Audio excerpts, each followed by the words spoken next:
Welcome to Kenton's videos. Enjoy the video. You begin by positioning yourself where conservation and conversion intersect, near pig houses or high mob activity. You want 6 regular logs ready, 2 rot, and 1 nightmare fuel. Keep an axe handy. First, chop trees and feed excess wood to pigs or pig shop to trigger living transformations. Once done, use rot to soften the process and nightmare fuel to catalyze the living property.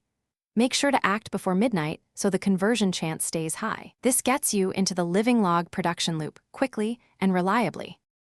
You now focus on the conversion mechanics. Feed logs to pigs or use the green staff and hammered structures to animate.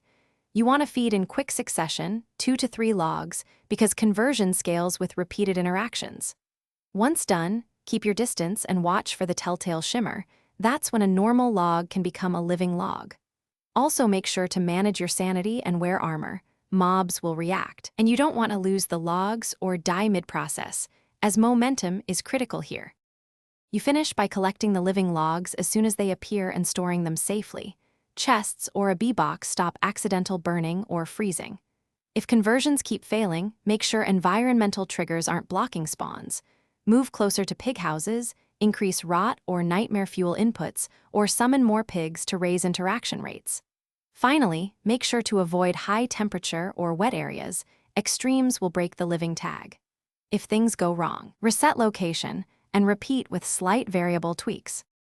Thanks for watching. Consider subscribing if we helped you.